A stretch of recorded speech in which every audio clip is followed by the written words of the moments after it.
What up? Facebook, YouTube, Twitter, Spencer Princess, SoundCloud, SoundClick on a Monday morning.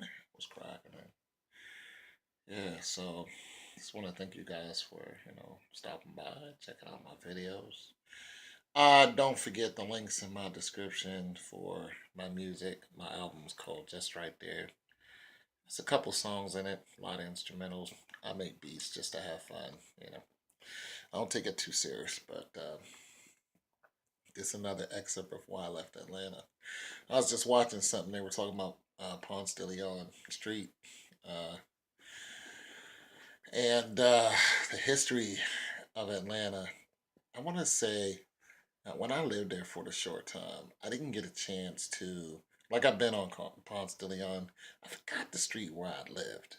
Cause I lived on a couple streets. One was near a mall. I lived right down the street from a mall. It was not a bad apartment. It had water bugs though. It'd crawl on you at night. Uh, but it was a nice apartment. Um, and but they were talking about the history of Atlanta, and the guy asked a question. He said, "Do you think Atlanta's segregated?"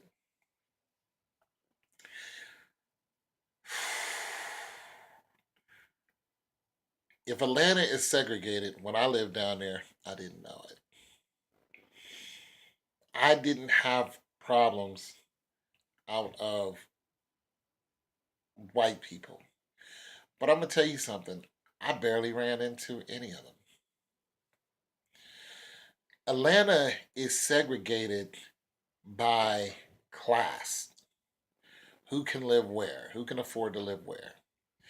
And those classes, despise each other. And that's just the truth. Now, I've talked about the black on black, hatred in one of my other videos. But for those of you who are looking to move there, you need to know that you will be looked at in a class form depending on your income and depending on your zip code. That's just that. Even the black people that I know look down on me because I don't make the money that they make. And when I tell you that this is everywhere in Atlanta, like I'm not even playing. The so-called uppity Negro will they will not only look down on you, they will disassociate with you. They will make sure that you know that they live in a house, a couple 100,000, and you live in an apartment. They'll let you know when you come around them, they'll start asking you certain questions. And they're trying to find out where you work, and that calibrates how much money you have and calibrates where you live. And once they find all that, it's just like a woman trying to get to know a man. Hey, how you doing? I'm doing fine. So where do you live? When a woman asks you where do you live, she's calibrating how much money that you have. Am I going to be with this man? If she's looking down the road that far. Does he have money or doesn't he have money? If you live in a house with a bunch of people, she's still thinking, well, you might not have all that money. It's like 10 of you living in the same house, but nice house, you know what I'm saying? But you might not have. So I'm just telling you, this is how people do in Atlanta. You're going to feel that. I didn't have a problem out of white people. And I know there's racist white people everywhere. But the thing about when I went to Atlanta, I wasn't looking for racism. I wasn't looking for Atlanta to just be like, oh, another black person. There's so many black people down there. Listen, white people are not going to be your problem in Atlanta. They're just not. You're not going to run into a bunch of white people that are just all out racist. I ran into some white people that had an opinion about me, but it wasn't like they hurt me. You know what I mean? They, it didn't hurt me at all. I went up into, what is it, Buckhead or whatever that is, where the real expensive mall is. I went up in there and I didn't hear not one racial slur. I walked into the Ralph Lauren store, saw the, purple label, you know, fancy shirts and all that other stuff. You could tell that they thought I didn't have the money to buy it, and I didn't. Okay, but they didn't act like I was, poor because I was, but they didn't act like I was poor. But you can tell that they knew. And to me, that is not racist. To me, it's pretty much sniffing out your customer. You know who to sell to, who not to. They didn't kick me out the store. They didn't ask me to leave. They didn't say, like, I had a white dude out here where I live, and I went to buy some, cologne, and I was like asking the prices. I wasn't even talking to him, and he was like, well, if you have to ask, which means you can't afford it. And he said it 3 times, and I wasn't even talking to him. Then I turn around, start talking to him, like, why do you keep saying if you have to ask? He was being That's a racist comment. He was being racist. I did not have that in Atlanta when I went to the white people mall. That did not happen to me, and I walked into some stores where you got to have money. Did not happen. But I wasn't looking for it to happen either. I wasn't egging it on. I didn't, you know what I'm saying? I didn't roll up in Tiffany's like, yeah, what white person going to say what to me? Your racism is going to come from black people.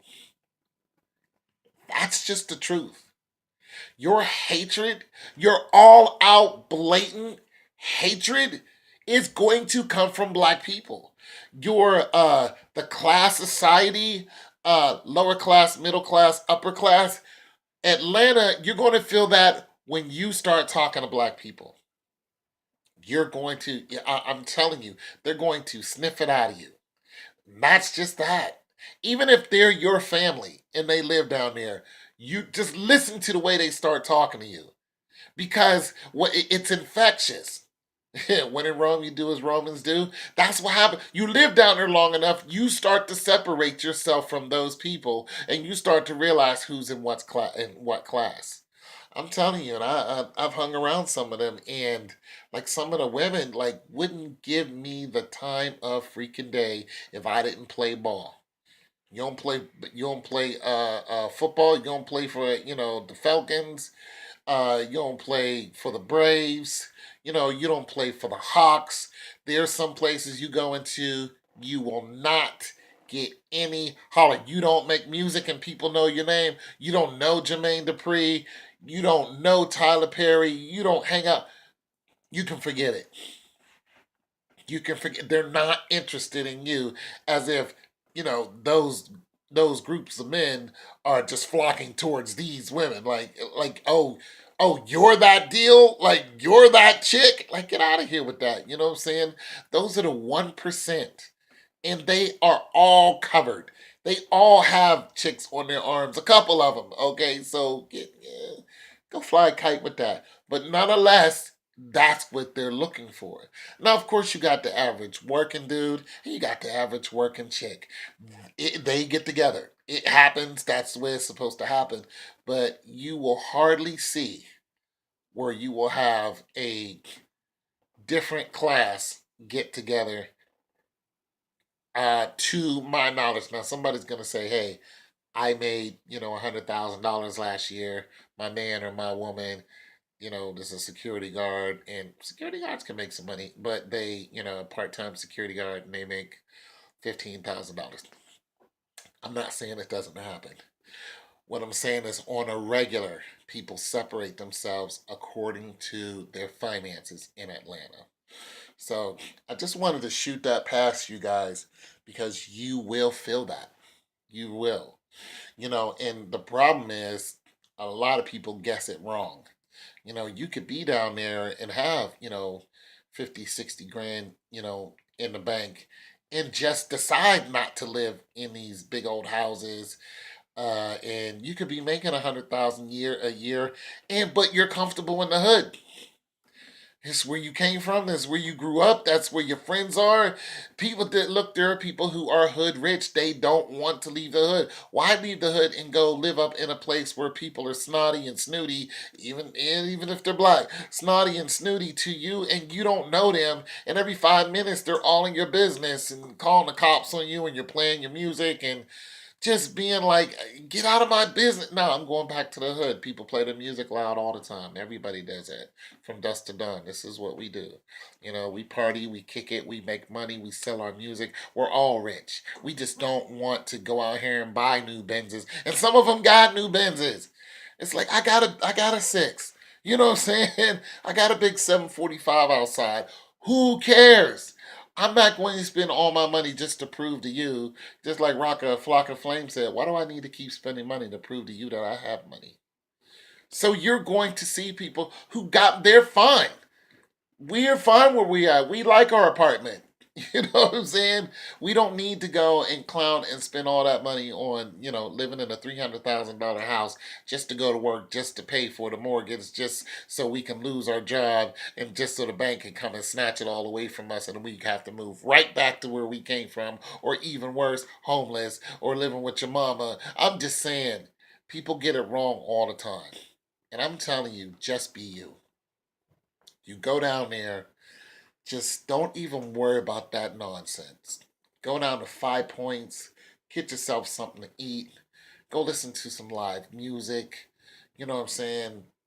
Chill out, mind your business, and you'll be all right. When you start mixing it up with people you don't know and they start mistreating you, and you keep wanting to hang with those people, you're asking for it. Now get out of there, just be you, make your money, make it come up. And I'm going to tell you something else. Get yourself a network. They don't have to be friends. I'm talking about a network of money makers, people who are trying to do something. You know what I'm saying? Because Atlanta's not the place where you want to be broke. Don't be so dependent on your job that you think that, oh, since I got this job, everything is okay. I did that and I faltered. Because when that was taken away from me, I had zilch. Okay? I had a phone number and I called my friend and they came and got me. And that is the truth. Don't be so codependent on what you see. Get yourself a network, get yourself two or three sources of income, stay on that income, like stay on it. I don't care if it's YouTube videos and you make, you know, $5 a week. That is $20 a month. That is a couple hundred dollars a year. Look, it's money. Get yourself some ancillary incomes. Go out there and hustle, cut some grass. My friend got a yard business. He was just doing it on the side. Next thing you know, now that's his main business. He got like 3 jobs. He moved out of here, just bought a house. Like, this dude is doing it, okay? I'm just telling you guys, always keep your hustle game right. Stay away from criminals. There are so many people who are trying to hustle other people in Atlanta. Stay away from that. Stay away from it. Don't go near it. Because there are some good people in the A, and they are all trying to get that green. Those are the people you need to be around in some kind of way. You ain't got to be their friend. Let them know exactly who you are. I am out to get this cheddar legally. I'm out to build myself an empire. This is what I'm after. If you're not on that same page, then I'm not rocking with you. No, we can't hang out and do nothing. We got to hang out and do something productive. And that's what I'm telling you guys. Don't do what I did. Don't go down there and get a little comfortable job and you're all right. And I wasn't comfortable. I was working 16 hours a day. But I'm saying, I didn't have a plan past that. Once I got that money, I was like, yeah, I'm okay. I'm going to go see my daughter. Things just didn't work out for me. Don't do that. Always have another hustle on the side going on. Right now, I hustle like 3 or 4 different ways. Actually, probably more than that. You know what I'm saying? One of my hustle brings me $10 every, 2 or 3 months, but it's my $10. You know what I'm saying? My other hustle brings me $25 a month. That's my $25. You feel me? You know what I'm saying? That's my money. And that's just the way you got to think. Because if you can get 5 or 6 hustle games that bring you $25 a month, now you're looking at $125 a month, and you can just keep building on that. That turns into $300. That turns into 6. That turns into 12. Next thing you know, you have your side hustle is doing more than your main thing. You know what I'm saying? I'm saying this the kind of attitude that you gotta have when you living in the A. When, you know what I'm saying? With all those classes that they have down there. Rock with your people. Stay out of trouble. It's your boy Tone 202.